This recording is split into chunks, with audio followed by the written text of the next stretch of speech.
दोस्तों, आईसीयू में जब हमारा मरीज होता है तो कई बार हम लोगों को सुनने में ये आता है कि आज हमारे मरीज की ईको की जांच होगी। अब ये ईको की जांच क्या होती है, ये किस लिए कराई जाती है, आज हम लोग इसी के बारे में बात करेंगे कि आईसीयू में ईको की क्या जरूरत होती है।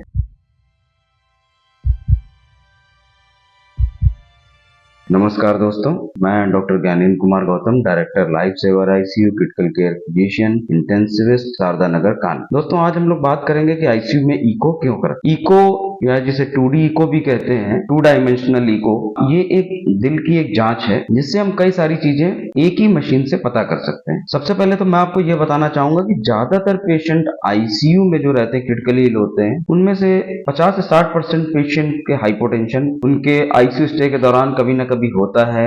कुछ लोग सेप्सिस में होते हैं, कुछ लोगों की वजह कार्डियक फेलियर की वजह से हाइपोटेंशन होता है, या फिर कोई और कारण है जिसकी वजह से हाइपोवोल्यूमिया है या हीमरेज है, मतलब बहुत ज्यादा खून निकल जाना किसी चोट के बाद। बहुत सारे कारण हैं हाइपोटेंशन के, पर मेन मुद्दा ये है कि हाइपोटेंशन आईसीयू में पेशेंट को रहता है। उसके क्या कारण हो सकते हैं, इसको जांचने के लिए इको या 2D इको भी एक तरीका होता है। जब भी हम हाइपोटेंशन को, उसके कॉज को रूल आउट करने की कोशिश करते हैं तो इको या फिर 2D इको जिसको कहते हैं हम लोग, ये ऑर्डर किया जाता है और ये बेड साइड होता है। रेडियोलॉजिस्ट ज्यादातर केसेस में, इंटेंसिविस्ट आईसीयू में, या फिर जरूरत पड़ने पर रेडियोलॉजिस्ट या फिर कार्डियोलॉजिस्ट भी इको कर सकता है। इको में दोस्तों कई सारी चीजें हम लोग देखते हैं, जैसे कि जो हार्ट होता है तो हार्ट के अराउंड कहीं पानी तो नहीं भरा हुआ, जिसे पेरिकार्डियल फ्यूजन कहते हैं। हार्ट की जो मसल्स होती हैं, मायोकार्डियम, वो कहीं ठीक से काम तो नहीं कर रही हैं, ये देखना है हमको।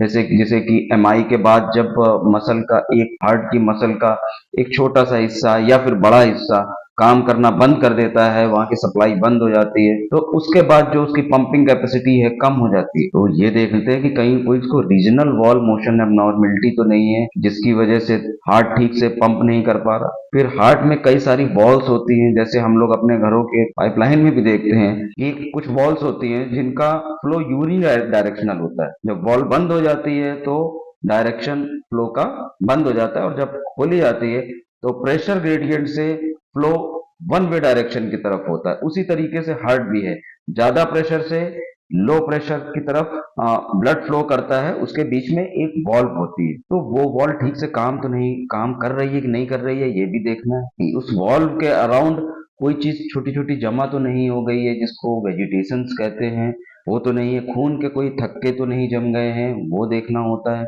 या फिर हार्ट के जो चैम्बर्स होते हैं जिसमें ब्लड आके जमा होता है, फिर वो ब्लड पंप करता है, हार्ट ब्लड पंप करता है वेरियस टिश्यू ऑर्गन्स में, क्या वो कोगुलेशन तो नहीं हो रहा, उसका मतलब थक्के तो नहीं जम रहे हैं, ये देखना होता है दोस्तों। तो बहुत सारे रीजन होते हैं जिसकी वजह से हम लोग इको करते हैं। और इको जब आईसीयू में होता है तो थोड़ा नॉर्मल इको से थोड़ा कॉस्टली होता है, क्योंकि जो इको मशीन होती है वो बेड साइड लाई जाती है। दूसरी चीज, आईसीयू में इको करना एक अपने आप में चैलेंज होता है, क्योंकि बहुत सारे पेशेंट्स के कहीं कोई ड्रेसिंग्स होती हैं, या फिर पुरानी डिजीजेस जैसे लंग की डिजीजेस, जैसे एम्फाइसीमा कहते हैं या सीओपीडी कहते हैं, उसकी वजह से प्रॉपर व्यू नहीं आता। तो ये एक नॉन इन्वेजिव मेथड होता है, इन्वेस्टिगेशन होता है, जिसमें कोई निडल प्रिक नहीं होती, ब्लड नहीं निकाला जाता।